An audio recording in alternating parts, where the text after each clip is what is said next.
apa yang berlaku di Malaysia ataupun corak pemerintahan di Malaysia ini, suka ataupun tidak, ianya adalah satu kesinambungan daripada apa yang telah ditinggalkan oleh penjajah, iaitu khususnya adalah British. Jadi apa yang diperkatakan berkaitan dengan sejarah itu adalah sebelum daripada berlakunya kemerdekaan. Sudah tentu apabila British datang sebagai penjajah, mereka akan melaksanakan dalam negara ini sebelum 1957 undang-undang yang dipanggil Common Law dan undang-undang yang dibawa daripada sana. Dan dalam waktu yang sama memberikan ruang berkaitan dengan agama dan juga berkaitan dengan adat istiadat Melayu itu kepada orang Melayu dan khususnya kepada istana. Namun tatkala datangnya 1957 ketika pembentukan kemerdekaan tanah Melayu dan juga pembentukan kepada perlembagaan persekutuan yang itu telah pun dipersetujui bersama semua stakeholders, sama ada ahli parlimennya, sama ada rakyatnya, sama ada raja-raja Melayunya, dengan mengangkat dan juga menjadikan perlembagaan persekutuan itu sebagai stamping akhir bahawa inilah satu undang-undang tertinggi keabsahannya. Dengan mengekalkan yang sama, pemisahan sebelum daripada itu, ruang bidang agama dan juga adat istiadat itu akan ditadbir oleh orang Islam, dan juga di dalam perlembagaan itu telah pun memberikan kuasa kepada negeri dan juga kuasa kepada negeri itu sama ada eksekutif mahupun kepada istana apa yang boleh untuk digunakan supaya ianya tidak ada berlaku pertentangan. Okey, berlaku pertentangan di antara kuasa persekutuan dan juga kuasa negeri. Maka untuk mentadbirnya itu, apabila telah diberikan kuasa kepada negeri, kuasa agama kepada istana, dan kemudian ditumpahkan kuasa itu melalui pembentukan enactment di dalam Dewan Undangan Negeri, maka tertubuhlah Mahkamah Syariah itu. Kerana sejarahnya bukan sahaja selepas 1957 tetapi sebelum daripada itu tadi, dan ia adalah satu warisan yang memang ada di hadapan kita, dipersetujui daripada awal dan merupakan satu dokumen tertinggi dalam pentadbiran Malaysia itu ataupun tanah Melayu ketika itu dan kemudian pembentukan Malaysia. Baik, Datuk, kalau kita lihat perkara 121/1A Perlembagaan Persekutuan, dia memberikan kuasa eksklusif kepada Mahkamah Syariah. Tapi kalau kita lihat kepada situasi sekarang ni, ada beberapa perkara yang berlaku yang seolah-olah mencabar Mahkamah Syariah, ataupun secara khususnya kita lihat undang-undang Islam lah ataupun enakmen negeri. Jadi bila perkara ini dibawakan ke Mahkamah Persekutuan, sedangkan kuasa eksklusif tadi diberikan kepada Mahkamah Syariah, jadi kenapa ia berlaku Mahkamah Persekutuan mencampuri urusan Mahkamah Syariah? Baik. Kalau kita lihat perkara 121 dalam kurungan 1A adalah satu pindaan yang berlaku pada tahun 1988. Maksudnya lebih daripada 30 tahun yang lalu. Yang mana berlakunya masalah ini dan dilakukan pindaan itu kalau saya boleh kongsikan iaitu mahkamah-mahkamah yang disebut dalam fasal 1 iaitu merujuk kepada tingkatan-tingkatan dalam mahkamah sivil tidaklah mempunyai bidang kuasa berkenaan dengan apa-apa perkara dalam bidang kuasa mahkamah syariah. Ini adalah satu usaha yang dilakukan di peringkat parlimen, pindaan perlembagaan bagi merungkai masalah yang dikatakan seakan-akan gangguan ataupun campur tangan kepada mahkamah syariah. Hakikatnya, saudari, apa yang berlaku adalah tatkala sesuatu itu dihukum ataupun diputuskan di mahkamah syariah, yang pihak yang berkenaan ataupun mangsa itu melihat ianya juga wujud di dalam mahkamah persekutuan atau mahkamah sivil, mereka cuba untuk mendapatkan penjelasan di mana letak asasnya. Yang ini berada di mahkamah sivil ataupun ini berada di mahkamah syariah. Sama ada isunya memang ketika mana digubal di peringkat Dewan Undangan Negeri, ianya tidak dihalusi dengan baik bahawa masalah ini akan timbul pada waktu hadapan. Ataupun sekiranya ia memang wujud, sepatutnya ketika mana berlakunya pendakwaan itu tidaklah dilakukan di mahkamah syariah tetapi ditolak kepada mahkamah sivil, sebab akhirnya dia dihantar kepada mahkamah syariah ataupun di mahkamah sivil, kedua-duanya akan terhukum orang yang berlaku masalah tersebut. Jadi untuk menyatakan ia secara mutlak, secara tuntas ini adalah mahkamah sivil ataupun mahkamah persekutuan ataupun kuasa selain mahkamah syariah cuba mengganggunya secara eksplisit, saya kira itu adalah satu perkara yang tidak tepat kerana mahkamah persekutuan kerja dia adalah untuk menilai berdasarkan perlembagaan persekutuan. Dan juga saya sangat-sangat meminta kepada rakyat Malaysia untuk tidak pergi begitu melampau sehingga nanti saya bimbang, dan benda ini pernah berlaku dahulu juga, bunga-bunga itu sehingga mempertikaikan keimanan dan keislaman hakim-hakim kita yang berada di Mahkamah Persekutuan. Seakan-akan mereka itu adalah bukan Islam, memang sengaja untuk melawan hukum Allah dan juga memusuhi hukum Allah. Sedangkan banyak juga yang ada di Mahkamah Syariah itu bukannya yang seperti tertulis dalam Quran. Ia adalah undang-undang yang dibentuk di Dewan Undangan Negeri dan diletakkan di bawah Mahkamah Syariah. Dan tidak sedikit yang ada di bawah Mahkamah Syariah itu adalah berbentuk takzir. Dia bukan hudud ataupun dia bukan qisas. Jadi untuk katakan bahawa ia adalah secara tuntas adalah untuk melawan, menghapuskan hukum Islam sangat tak tepat. Sebab ada peruntukan-peruntukan itu yang tak ada kaitan pun dengan Quran dan Sunnah. Contoh saya berikan, iaitu berkaitan dengan tauliah. Berkaitan dengan tauliah. Tauliah itu betul, kita setuju setiap negeri itu perlu meletakkan tauliah kepada mereka yang ingin bercakap. Kalau katakan penceramah itu jenisnya maki hamun dalam masjid, membacakan hadis-hadis yang palsu ataupun menceritakan perkara-perkara yang mengarut, bercakap politik kepartian sebagai contoh, memecah belahkan, mereka ini tak mungkin untuk kita boleh bersetuju diberikan tauliah. Tetapi ada juga yang beberapa kes termasuk yang berkaitan dengan diri saya dengan ada keahlian secara akademik, tapi apabila ditolak ketika dimohon tauliah tersebut tanpa ada sebab, saya kalau katakan ataupun mana-mana pihak yang tidak minta tauliah itu setelah meminta dan tidak diberikan, mereka ini boleh dihukum di bawah Mahkamah Syariah.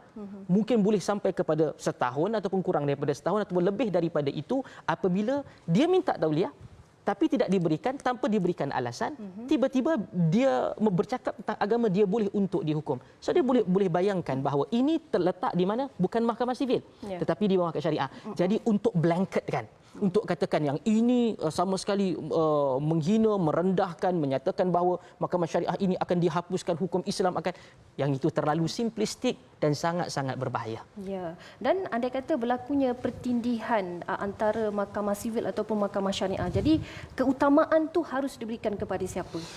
Baik, kalau katakan untuk kepada siapa, kalau berlaku pertindihan, soalan dia ada isu yang timbul di mahkamah syariah dan kemudian dirujuk kepada mahkamah persekutuan ataupun mahkamah sivil lah untuk menafsirkan ataupun menetapkan di mana letak kesnya ini.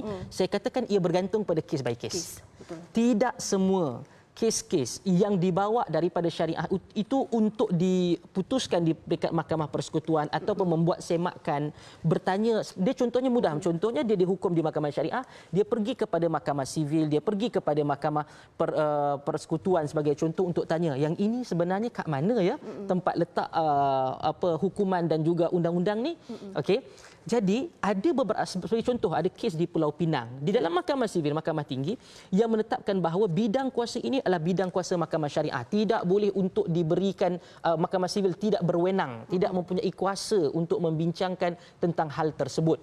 Bukan. Dan kita suka untuk fokuskan kepada satu dua ini, betul ada implikasinya, tetapi kita tidak angkat beberapa dan sejumlah keputusan mahkamah syariah, mahkamah sivil ataupun mahkamah persekutuan ataupun mahkamah tinggi yang menyatakan bahawa hal ini adalah bidang kuasa jurisdiksi mahkamah syariah.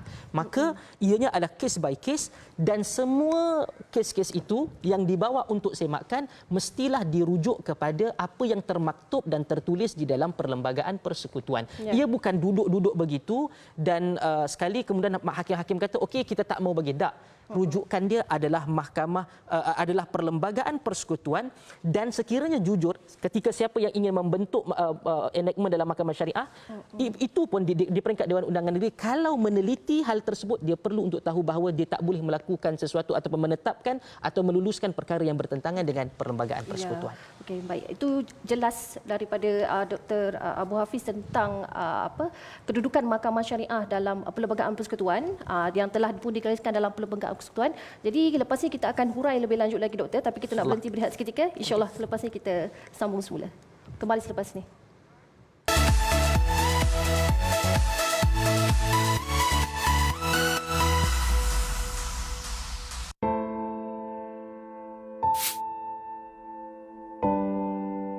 Mak Mina, kenapa tak nak makan? Ni, minyak ni dia macam gel. Dah tak merajuk. Alhamdulillah.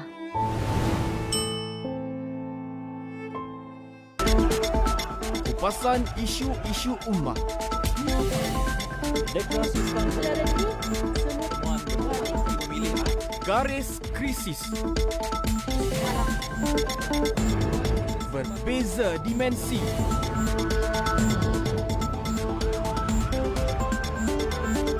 Melangkaui sempadan. Berpaksi kebenaran. Semuanya dipadatkan dalam Global Hijrah setiap Ahad secara langsung 8.45 malam. Hari ini kita nak mempelajari Suratul Alaq.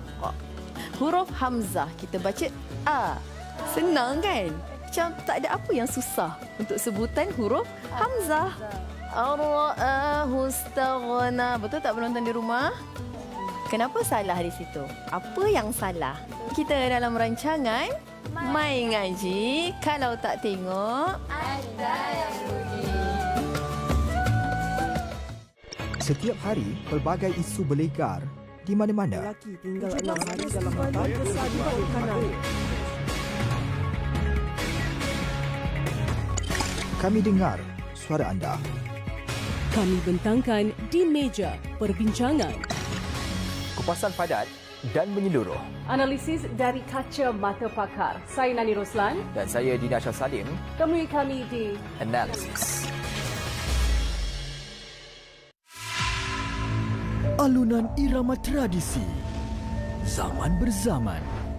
Memuji kemuliaan Nabi junjungan. Buat julung kalinya, TV Al-Hijrah mempersembahkan kepada anda sebuah program realiti marhaban pertama di Malaysia.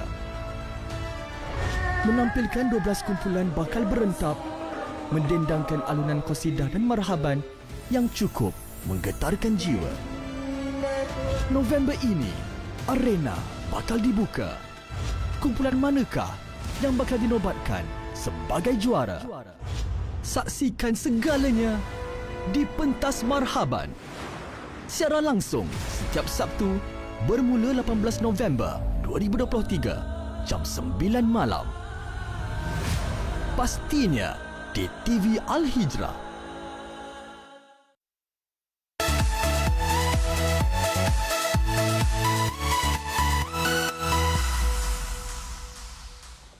Baik, Alhamdulillah kembali dalam 60 minit memertabat perundangan syariah bersama saya di studio petang ini adalah Dr. Abu Hafiz Salahuddin iaitu Pensyarah Kanan Jabatan Pengajian Quran dan Sunnah Universiti Islam Antarabangsa Malaysia. Baik doktor, tadi doktor dah jelaskan tentang pengasingan ataupun pengasihan antara kuasa Mahkamah Persekutuan dan juga Mahkamah Syariah. Jadi kita tengok ketika ini setiap enakmen negeri berbeza-beza. Bergantung kepada negeri lah. Ada setiap negeri, ada negeri yang menggariskan ini termaktub dalam kesalahan yang termaktub dalam enakmen itu. Ada juga negeri yang tidak menggariskan kesalahan itu dalam enakmen negeri itu. Jadi ada juga desakan daripada beberapa pihak yang meminta agar diseragamkan undang-undang syariah di setiap negeri. Jadi adakah proses itu mudah dan saya yakin dia akan berdepan dengan cabaran itu sendiri. Komen doktor. Benar, Saudari Nazira, kalau kita lihat di peringkat negeri ini mempunyai kuasa mereka secara eksklusif dalam membentuk dan juga menggariskan apa yang disebutkan sebagai enactment kesalahan jenayah syariah di peringkat negeri. Kerana nanti akan digubal, dibahas dan diluluskan di Dewan Undangan Negeri di negeri-negeri masing-masing. Kerana itu semua adalah di bawah kuasa otoriti agama dan ketua agama di peringkat negeri itu adalah sultan ataupun raja negeri. Baik. Soalan yang baik dan selalu kita angkat dan juga kita bincangkan. Kenapa tak boleh untuk diseragamkan? Okey. Penyeragaman ini adalah satu bentuk yang sangat-sangat dialu-alukan dan diimpi-impikan oleh semua orang. Cuma persoalannya, adakah otoriti-otoriti agama yang ada di Malaysia ini di peringkat negeri-negeri itu bersedia berlapang dada, meletakkan ke tepi kepentingan dan bahkan sebahagian orang kata mungkin keegoan kenegerian itu untuk duduk sekali bersama dengan jawatan kuasa mungkin daripada kawasan federal, kerana pembahagian kuasa itu nanti proses dia cukup panjang, dia akan ada berlapis, termasuk sebab rujukannya adalah perlembagaan persekutuan, betul? Ya. Kalau perlembagaan persekutuan itu kalau ingin membuka ruang lebih besar kepada mahkamah syariah ataupun undang-undang syariah di peringkat negeri itu bermaksud akan berlaku sedikit perpindahan di dalam perlembagaan persekutuan. Ya. Dan kita akan lihat sekali lagi, jangan, kerana ini isu adalah isu teknikal, isu akademik dan berbagai lagi. Persoalan yang timbul adalah adakah kita bersedia untuk, terutama orang politik, mengenepikan semua permasalahan ini dan tidak menjadikan sebagai satu modal politik itu untuk menjadi modal sokongan. Oh, kami adalah pembela sekian-sekian untuk pada syariah, untuk mempertahankan syariah dan sebagainya. Kerana ini adalah isu berkaitan, dia bukan nanti kalau orang politik itu juga naik, mereka akan tahu bahawa adanya hambatan-hambatan tersebut. Dan yang menariknya juga apabila semua parti-parti politik yang ada di Malaysia sekarang ini semua pernah merasai menjadi kerajaan di peringkat persekutuan. Jadi untuk katakan dia tidak tahu masalah tersebut, dia tidak tahu hambatan yang wujud, tidak tahu halangan yang ada, maka saya perlu katakan saga ini ataupun drama ini, konflik ini dia bukan zero sum game. Dia tidak akan akhirnya nanti apapun keputusan. Kita ada beberapa keputusan ataupun kes yang masih lagi berjalan di mahkamah. Kalaupun ia berpihak kepada mahkamah syariah ataupun tidak berpihak kepada mahkamah syariah, itu bukan bermaksud dunia telah pun berakhir ataupun kiamat dan tidak ada lagi dah ruang untuk diperbetulkan ataupun diperbaiki. Ada. Lepas tu jawatan kuasa itu secara berterusan ataupun secara apa kita kata mubasyir, secara langsung kena dibentuk. Kalau setiap daripada stakeholders itu di peringkat negeri khususnya dan semua negeri itu mahu untuk memartabatkannya. Dan memartabatnya daripada segi bidang kuasa. Dan juga nanti insya-Allah mungkin kita akan bincangkan berkaitan dengan infra kepada mahkamah-mahkamah syariah, kepegawaian, gaji, latihan, kewangan dan juga yang lain-lain. Okey, itu di peringkat negeri.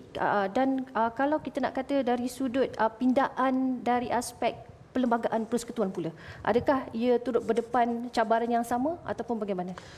Sekiranya sebelum itu, dahulu kita pernah ada berkaitan dengan, ya saya tidak mahu membawa kepada ranah politik, tetapi itu telah menjadi satu kes yang sangat menarik untuk kita pelajari. Jangan melihat daripada mata politik, tapi daripada mata pembelajaran bagaimana undang-undang syariah itu boleh dimartabatkan. Tentang isu RUU 355 sebagai contoh.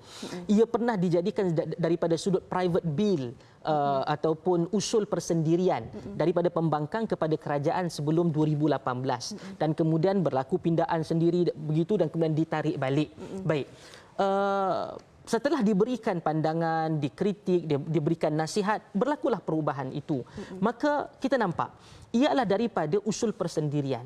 Kalau di peringkat negeri ini mempunyai hubungan yang baik dengan rasa hormat, mengenepikan kepentingan dan ego, berjumpa dengan persekutuan kerajaan dan berbincang, kami cadangkan ini. Apakah di peringkat kerajaan ada pandangan ataupun boleh membantu? Bahkan saya difahamkan ketika mana jawatan kuasa sebelum 2018 RUU 355 itu sehingga kepada beberapa otoriti di peringkat persekutuan bersetuju untuk menaikkan sebatan sehingga kepada 100. Dan ini boleh dikembangkan dalam banyak benda yang lain. Akhir sekali ianya terbatal setelah private bill itu dibentangkan ataupun diusulkan dalam Dewan Rakyat. Maka akan berliku, sudah tentu tidak ada proses yang mudah. Namun kejujuran untuk duduk bersama, bercakap dengan baik, kami nak buat benda ini, dan saya suka untuk katakan, saya mungkin pernah berkomunikasi dengan Menteri Agama juga sendiri, Datuk Dr. Naim, dan beliau satu orang yang datang daripada latar belakangnya bekas Ketua Hakim dan juga Ketua Pengarah JKSM, dan kita yakin insya-Allah kalau hal ini dibawa dengan penuh harmoni, sesuatu yang lebih baik mampu untuk dicapai melalui pindaan-pindaan ini, dan kita yakin insya-Allah ianya boleh dilakukan dengan kepakaran, pengalaman daripada menteri dan juga keikhlasan daripada semua stakeholders, semua pemegang taruh bagi menambah baik.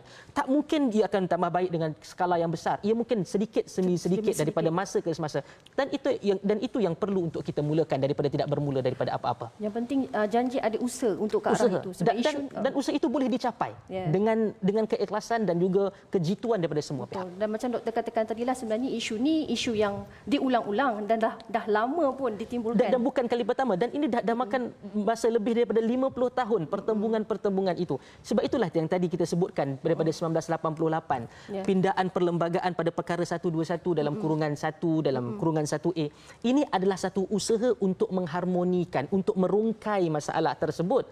Namun akhir sekali apabila dibawa di peringkat DUN, diulang lagi sekali masalah itu, walaupun dia sedar benda ini ataupun hal ini kalau dibawa kepada Mahkamah Sivil, dibawa kepada Mahkamah Persekutuan, keputusannya akan ditolak. Benda ini akan dianggap sebagai bertentangan dengan perlembagaan persekutuan. Dan berbalik kepada yang Doktor katakan tadi, perkara 121/1A yang memberikan kuasa eksklusif kepada Mahkamah Syariah, tapi ia tertakluk kepada garis panduan yang tergaris dalam Perlembagaan Persekutuan. Jadi apa antara syarat-syarat yang membolehkan negeri membuat enactment di negeri mereka sendiri? Baik. Apa antara dia punya panduan dia? Sekiranya kita melihat kepada siapa pun yang menjadi pelajar baru kepada undang-undang, dia akan tahu bahawa dalam perkara 4 dalam kurungan 1 Perlembagaan Persekutuan, iaitu tidak boleh mana-mana suatu undang-undang itu digubal dan bercanggah dengan Perlembagaan Persekutuan.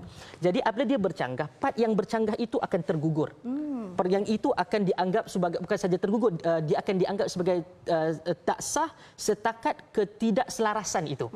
Okey. Jadi apabila ada keputusan ataupun ada hukuman-hukuman ataupun akta yang telah ditetapkan di dalam Perlembagaan Persekutuan, yang ini akan ditentukan di bawah penal code, akta keseksaan, ataupun ia adalah satu jenayah di bawah sivil. Kalau ia diulang berada di dalam syariah, maka orang akan tanya nak kena hukum sini ke ataupun nak hukum di sini. Sebab kalau kita lihat Mahkamah Syariah itu dia mempunyai had yang agak rendah. Ada di Mahkamah Persekutuan agak tinggi. Maka kalau sebahagian pihak yang terlibat ini jujur, dia kata okey, dia akan wujud. Bila ada beberapa kes, contohnya yang pernah wujud sebelum ini dianggap sebagai bercanggah dengan perlembagaan, bukan bermaksud liwat dihalalkan, zina dihalalkan. Tak, benda itu muncul di sivil dan boleh dihukum, bahkan akan dihukum lagi berat, lagi severe daripada apa yang ada dalam Mahkamah Syariah. Sebab tu saya katakan kepentingan-kepentingan ini perlu untuk ditanya. Anda mahu utamakan apa? Okey, untuk menjadi bahan kepada politik ataupun untuk bermarah kepada orang lain, sentimen kepada orang lain, ataupun anda ingin berfikir bahawa akhir sekali ini adalah apa yang kami ingin capai. Jadi hukum kesalahan-kesalahan itu dapat untuk dihukum oleh mana-mana mahkamah sekalipun, namun kerangka dia apa? Perlembagaan Persekutuan. Perlembagaan Persekutuan tak membenarkan ataupun tak memberikan kuasa lebih. Jadi bincanglah supaya tengok kalau nak berlaku perubahan ataupun peningkatan ataupun pindaan. Jadi bukan dibawa rakyat itu ke jalan di atas satu sentimen yang disalahfahami. Bukan pun yang 100% tepat pada isu tersebut. Betul. Baik doktor, sebut tentang hukuman tadi. Ada juga yang persoalkan tentang hukuman yang ditetapkan dalam Mahkamah Syariah yang dilihat lebih ringan daripada Mahkamah Sivil seperti yang doktor katakan tadi. Dan kita tahu bahawa Mahkamah Syariah ni khusus untuk orang Islam. Mahkamah Sivil itu untuk orang bukan Islam. Jadi bila hukuman tu lebih rendah di Mahkamah Syariah, ada juga yang berfikirkan tak adil lah untuk bukan Islam. Jadi komen doktor pula bagaimana? Baik. Pertama, sebab itu ada pemisahan tu tadi. Pemisahan dan kesalahan-kesalahan yang banyak diperuntukkan di bawah Mahkamah Syariah, ia bukan berkaitan dengan kepentingan awam. Contoh mencuri. Okey? Maka dia tidak boleh untuk ada perbezaan antara orang Islam ataupun bukan Islam. Sebab kalau tidak, dia tak akan mencapai maksud untuk hukuman itu bagi menghukum dan mendidik dalam waktu yang sama. Alright? Sebab itulah kalau katakan dalam kesalahan syariah itu sendiri, mungkin ada masalah ataupun ada kesalahan berkaitan dengan mencuri. Alright? Tapi berkaitan mencuri itu tidak didakwa di Mahkamah Syariah, dibawa kepada Mahkamah Sivil. Jadi sama ada Muslim ke atau tidak Muslim ke, maka dia akan dihukum dan didakwa di Mahkamah Sivil, bukan di Mahkamah Syariah.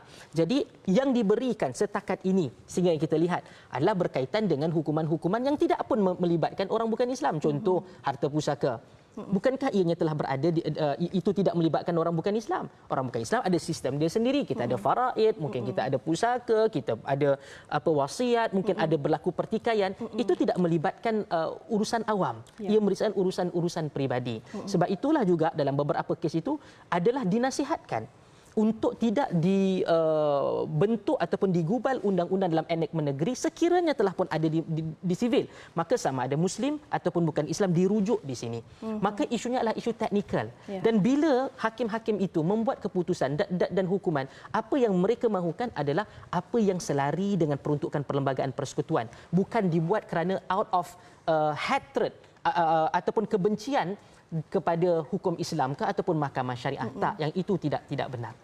Okey, baik doktor, kita nak berhenti berehat seketika. InsyaAllah selepas ni saya akan membawa doktor lebih dekat kepada isu-isu yang tengah berlegar ketika ini, iaitu ada setengah individu yang mencabar mahkamah syariah itu sendiri. Jadi kita berhenti berehat seketika, insyaAllah kembali selepas ini.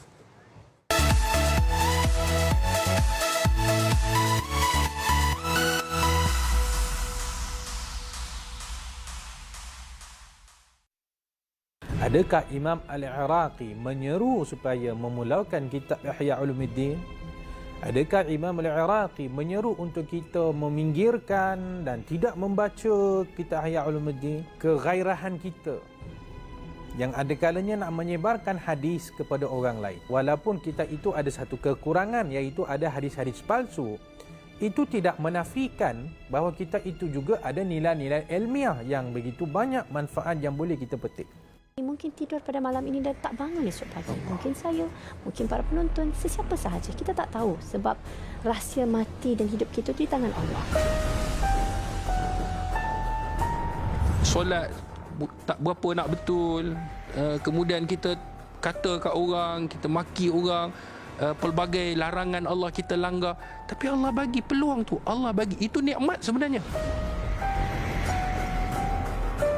Ujian di dunia ni sementara, tetapi ujian di sana selama-lamanya. Pernah tak rasa duduk di dalam ruang kubur?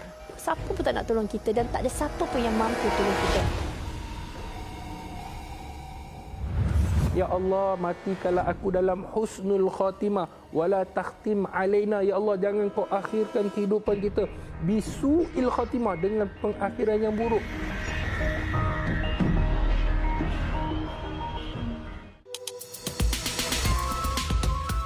Bukan tak nak jadi baik, tetapi tak sedar rupanya untuk jadi baik ada penghalang. Dan penghalangnya adalah syaitan.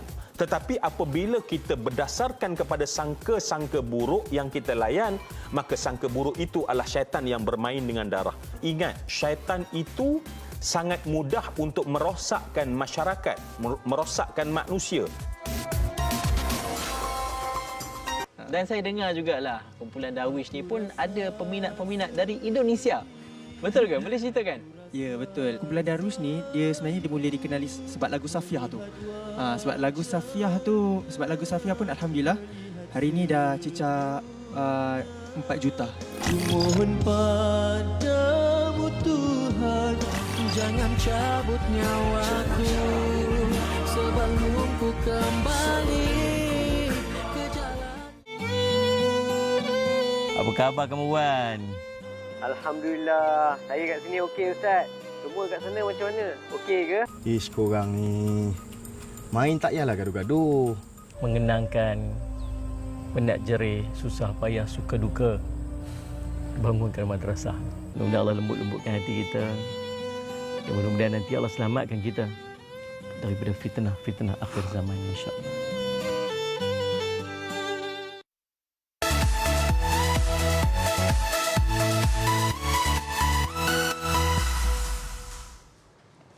Alhamdulillah, kembali dalam 60 minit memartabat perundangan syariah. Jadi saya ingin membawakan anda kepada isu yang pernah berlaku pada 21 Februari lalu, di mana Mahkamah Persekutuan telah memutuskan bahawa Dewan Undangan Negeri Dun Selangor tidak mempunyai kuasa untuk menggubal undang-undang dan memberi kuasa kepada Mahkamah Syariah sekaligus mengisytiharkan Seksyen 66A Enakmen Pentadbiran Agama Islam Negeri Selangor 2003 tidak berperlembagaan, terbatal dan tidak sah. Ia sebenarnya merujuk kepada isu yang membabitkan Iki Putra, di mana dia sendiri mencabar undang-undang Mahkamah Syariah dan kes itu menang.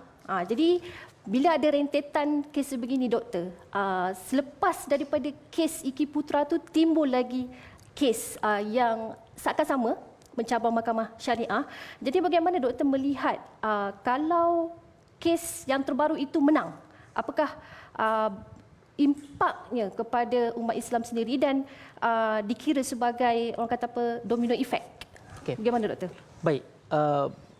Daripada segi teknikalnya, ia bukan bersifat domino effect dari per se, kerana bukan bermaksud keputusan yang dikeluarkan oleh Mahkamah Persekutuan itu secara automatik memberikan kesan secara langsung kepada semua peruntukan-peruntukan yang hampir sama di dalam enactment jenayah syariah negeri pada negeri-negeri lain. Tidak.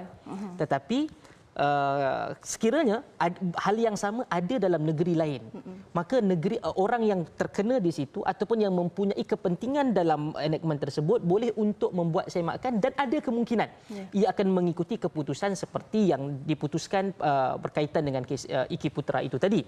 Baik, kalau kita lihat efek ini, kalau tanya kepada saya, dia ada kedua-duanya. Efeknya ialah orang akan rasa seperti ianya terhakis. Yang itu daripada segi negatif. Dan daripada positifnya adalah ia membuka mata bahawa tatkala ianya digubal, tatkala ianya dibahaskan, tatkala ianya diluluskan dan tatkala ia dijadikan sebahagian daripada enactment rasmi dan sah di dalam negeri-negeri itu, patutlah untuk dirujuk dan diharmonikan terlebih dahulu.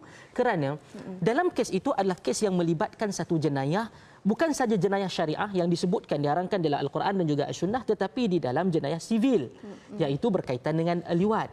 Maka bukan, saya ingin ingatkan lagi sekali, bukan bermaksud apabila keputusan Mahkamah Persekutuan itu adalah dengan maksud Malaysia ataupun Mahkamah Persekutuan telah menghalalkan hal itu. Tidak. Yang ini perlu digarisbawahi, perlu dijelaskan. Apabila keputusan itu dibuat kerana dia nak tengok adakah ada kuasanya bagi negeri membentuk satu yang diletakkan di bawah penal kod akta keseksaan itu. Sedangkan akta keseksaan itu ataupun hukuman seperti ini, kesalahan seperti ini telah pun diperuntukkan di bawah mahkamah sivil. Maka kalau kita lihat persoalan yang timbul daripada perbincangan di bawah ataupun di kalangan ahli akademik, pertanyaannya, ketika mana hal itu terjadi, kenapa tidak dirujuk kes itu pergi kepada sivil berbanding ianya pergi ke syariah? Kerana semua daripada kita tahu, kita dah merdeka lebih daripada 60 tahun. Hal ini akan mencetuskan pertembungan dan pertarungan akademik di Mahkamah Persekutuan. Maka kenapa at the first place tidak pergi ke situ? Bahkan kalau dia pergi dakwa, hal tersebut di bawah perkara yang saya tahu adalah Akta 377 dalam kurungan A ke dalam kurungan B ataupun dengan paksaan 377 dalam kurungan C, ia mempunyai peruntukan hukuman yang lebih kuat, lebih ataupun lebih menyakitkan berbanding daripada mahkamah syariah. Kerana mahkamah syariah itu tertakluk kepada 356, tidak melebihi daripada 5 tahun RM5,000 3 tahun penjara dan juga RM6,000 denda. Maka di sana ia boleh mencapai kepada 20 tahun dengan sebatan, penjara 20 tahun dan juga sebatan. Oleh yang demikian, persoalannya adalah adakah ia domino effect? Ia ada domino effect daripada segi membuka mata. Semua pihak, selamanya orang tak perasan, dan sekarang ini bila diangkat dan amat menduka citakan kalau ia kekal dijadikan isu sentimen, kerana tadi ada yang berlaku perubahan 22 bulan, 33 bulan dan sekarang pada di bawah kerajaan perpaduan kerajaan madani. Setiap kali ianya muncul, kes Iki Putra adalah di bawah kerajaan yang lama, dan ketika itu tidaklah menjadi sebegitu panas begini.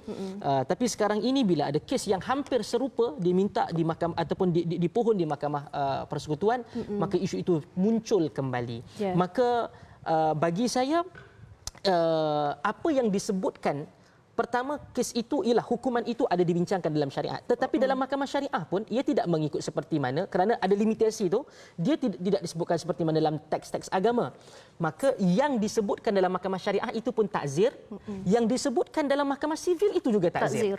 Kalau takzir yang di mahkamah syariah itu tidak boleh untuk diletakkan di situ kerana berlaku percanggahan, bukankah adanya takzir yang sama di dalam mahkamah sivil? Sedangkan takzir itu adalah apa yang tidak disebutkan di dalam tidak disebutkan secara khusus sebagai hudud dan juga qisas. Okey, Al-Quran dan As-Sunnah tidak menyebutkan eksplisit macam hukuman hudud ataupun hukuman qisas. Maka semua itu adalah berdasarkan maslahah yang difikirkan dan juga diputuskan oleh ulil amri pemerintah. maka itulah yang diputuskan juga dalam sivil. Maka saya juga tidak bersetuju kalau ada orang yang menganggap bahawa apa sahaja yang berada di bawah sivil itu tidak syar'i.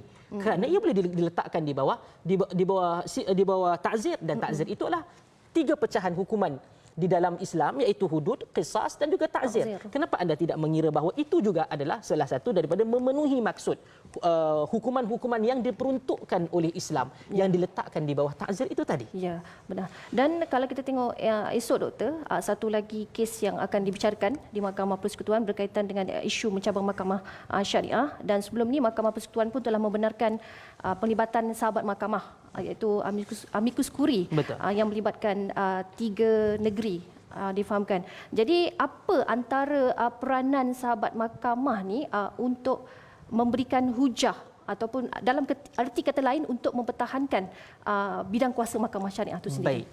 Pertama, untuk kita katakan, ya, sebahagian orang mempermudahkan perkataan itu sebagai dicabarnya mahkamah syariah.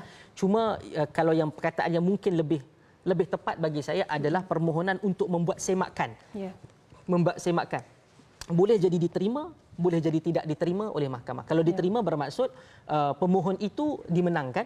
Kalau katakan tidak diterima, pemohon itu dikalahkan ataupun ditolak kesnya. Baik.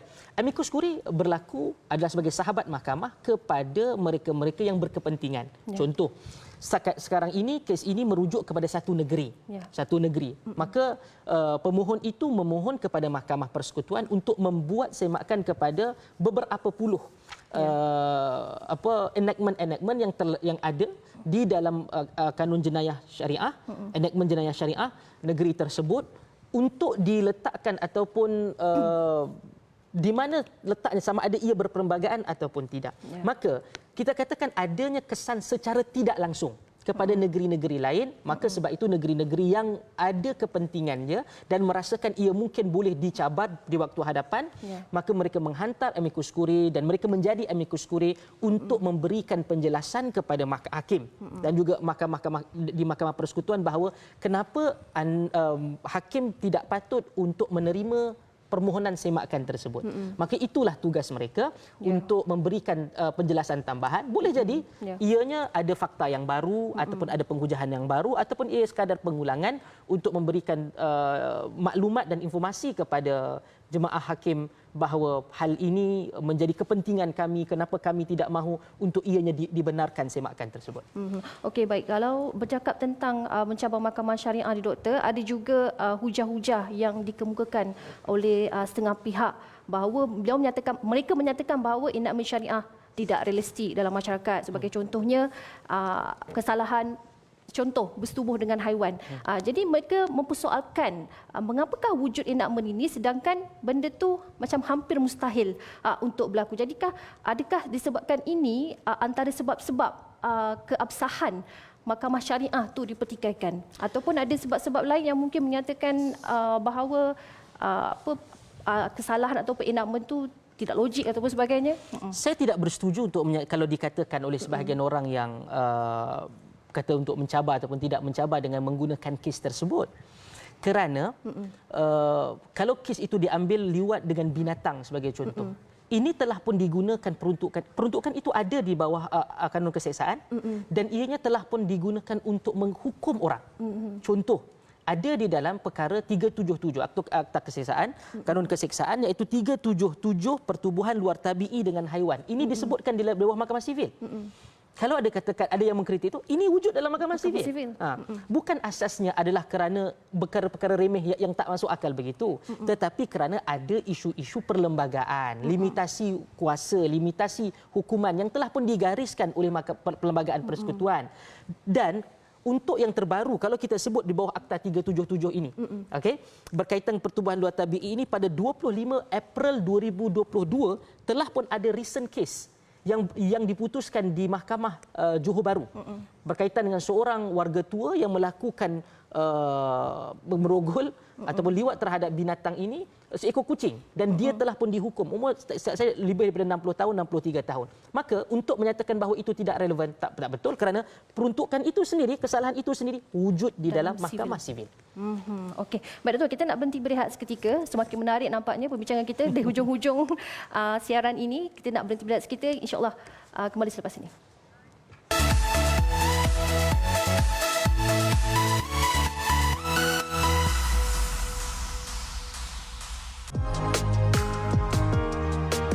Kalau contoh kita stres tempat kerja kan, serabut dan sebagainya, balik rumah tempat yang menenangkan dan membantu kita mengurus emosi.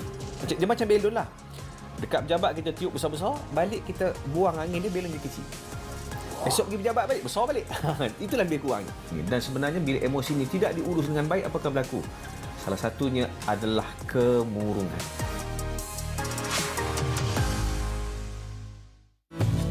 Hari ini kita nak mempelajari Suratul Alaq. Huruf Hamzah kita baca A. Senang kan? Macam tak ada apa yang susah untuk sebutan huruf Hamzah. Ar-ra'ahu istaghna. Betul tak penonton di rumah? Kenapa salah di situ? Apa yang salah? Kita dalam rancangan Mai Ngaji. Kalau tak tengok, ada yang rugi. Setiap hari, pelbagai isu berlegar di mana-mana. Lelaki tinggal 6 hari dalam hotel besar di bawah kanan. Kami dengar suara anda. Kami bentangkan di meja perbincangan. Kupasan padat dan menyeluruh. Analisis dari kaca mata pakar. Saya Nani Roslan. Dan saya Dina Shah Salim. Temui kami di Analisis. Adakah Imam Al-Iraqi menyeru supaya memulaukan kitab Ihya Ulumuddin? Adakah Imam Al-Iraqi menyeru untuk kita meminggirkan dan tidak membaca kitab Ihya Ulumuddin? Kegairahan kita yang ada kalanya nak menyebarkan hadis kepada orang lain. Walaupun kita itu ada satu kekurangan, iaitu ada hadis-hadis palsu, itu tidak menafikan bahawa kita itu juga ada nilai-nilai ilmiah yang begitu banyak manfaat yang boleh kita petik. Alunan irama tradisi zaman berzaman memuji kemuliaan Nabi junjungan. Buat julung kalinya, TV Al-Hijrah mempersembahkan kepada anda sebuah program realiti marhaban pertama di Malaysia. Menampilkan 12 kumpulan bakal berentap mendendangkan alunan qasidah dan marhaban yang cukup menggetarkan jiwa. November ini, arena bakal dibuka. Kumpulan manakah yang bakal dinobatkan sebagai juara? Saksikan segalanya di Pentas Marhaban.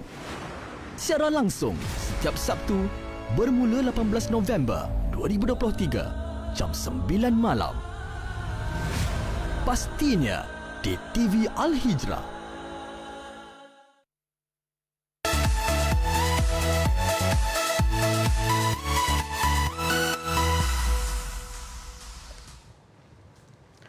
Alhamdulillah, kembali dalam 60 minit memertabat perundangan syariah. Tadi kita dah pun membincangkan tentang isu-isu berkait dengan mahkamah syariah, tentang isu yang melibatkan individu yang mencabar mahkamah syariah, dan juga diterangkan sebentar tadi oleh Dr. Abu Hafiz tentang perlembagaan persekutuan dan pengasingan antara mahkamah persekutuan dan juga mahkamah syariah. Jadi tiba masanya untuk kita mencari penyelesaian kepada konflik yang berlaku ketika ini agar isu-isu yang berlegar ketika ini tidak lagi berlaku di masa hadapan. Jadi kembali kepada Dr. Abu Hafiz, penyelesaiannya doktor, kita nak lihat konflik ini tidak lagi berterusan.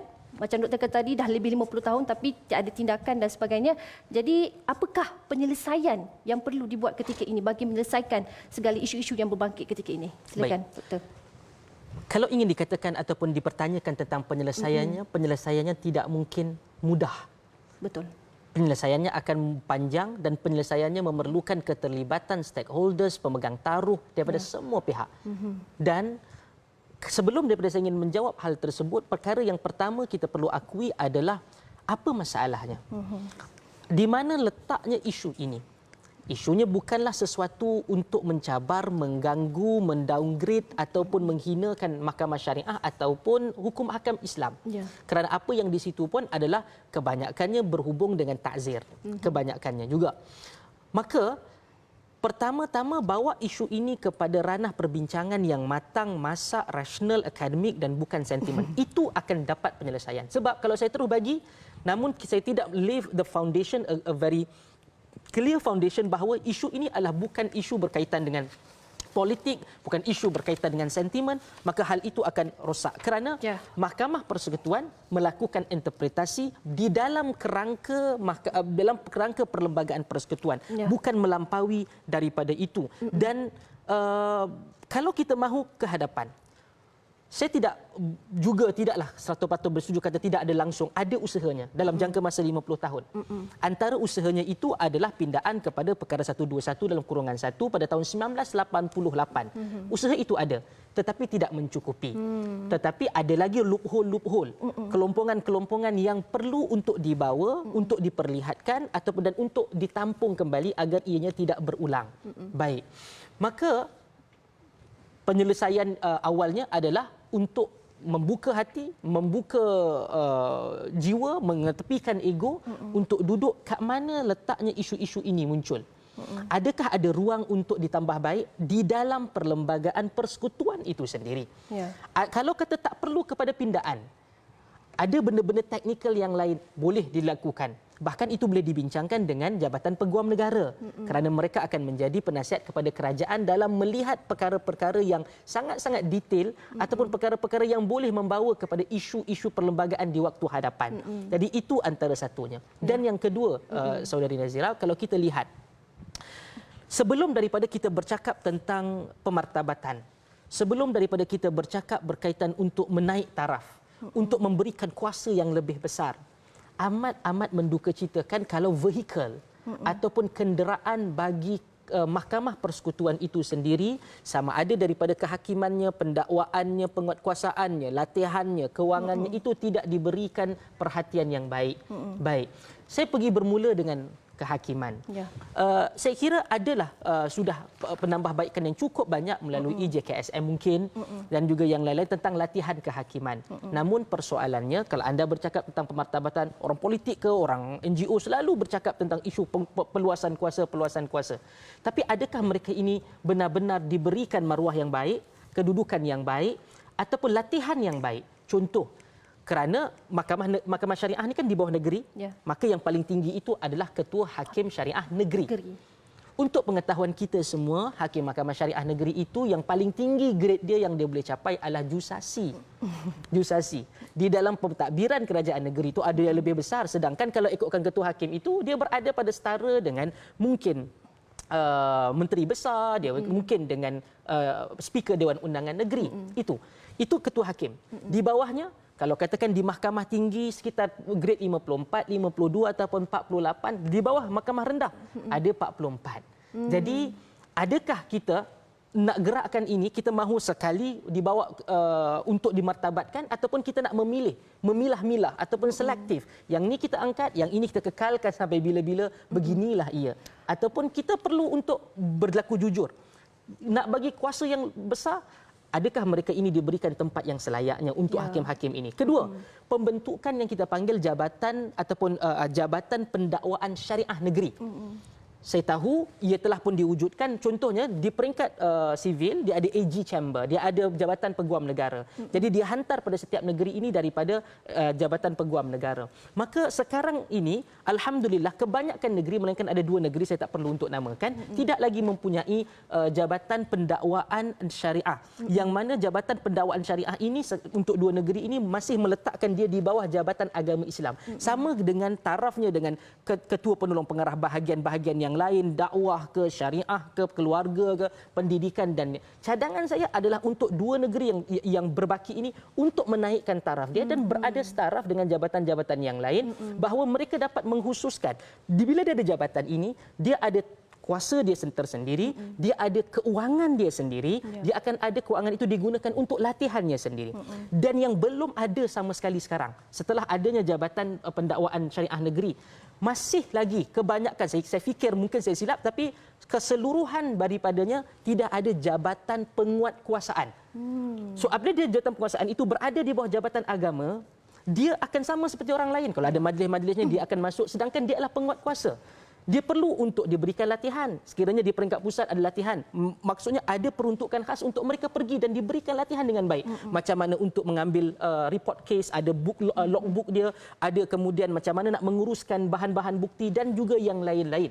Kita bercakap tentang pemartabatan untuk itu, untuk ini kan, tentang hukuman dan kuasa yang lebih besar. Tapi kita tidak sumber manusia yang ada itu tidak kompeten lagi kerana kesilapan dan kekurangan daripada pentadbiran kita sendiri. Maka sebab itu kalau ada jabatan pendakwaan syariah persekutuan sebagai contoh yang akan mentadbir di peringkat negeri-negeri ini dengan memberikan latihan, bukan mengambil kuasa mereka, tetapi untuk maksudnya latihan-latihan itu tadi. Juga saya kira di Perak juga telah pun berlaku untuk menambah satu lagi layer.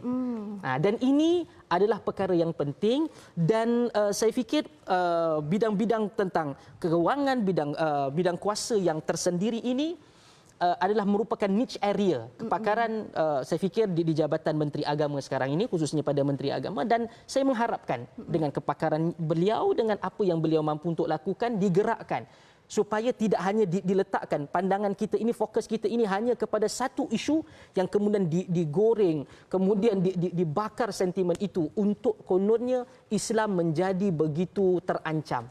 Dan inilah yang amat mendukacitakan. Dan sepanjang beberapa minggu kebelakangan ini, isu ini diangkat, isu ini dibicarakan, namun tidak ada satu pihak pun yang mahu untuk melihat kepada poin kelemahan tersebut.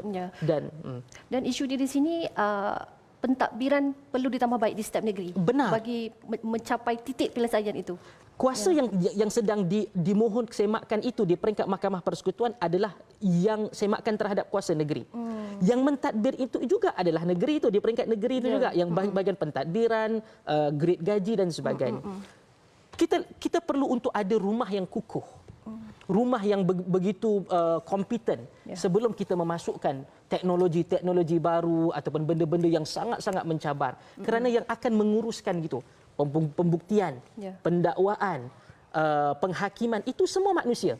Sekarang ini kita bercakap tentang bidang kuasa yang itu bukan manusia, tapi akan menguruskan bidang kuasa yang kononnya ingin diluaskan itu adalah manusia. Tapi manusia itu belum lagi watak-wataknya, kepegawaiannya dan sebagainya itu untuk diperkasakan, dimartabatkan. Dan mereka hanya menjadi kami nak ini dan akhir sekali diberikan kepada anda tidak mempunyai latihan yang cukup dan akhirnya perkara-perkara itu menjadi sangat-sangat mendukacitakan. Harapan saya untuk semua yang akan mengikuti pada minggu hadapan, saya tak pasti sama ada sudah akan ada penghakiman besok ataupun sambung bicara pada esok hari, jangan jadikan isu ini adalah isu-isu yang akhir sekali memecahkan umat Islam di atas sentimen yang tidak tepat, di atas sentimen yang tidak jelas, yang dimainkan oleh pihak-pihak berkepentingan.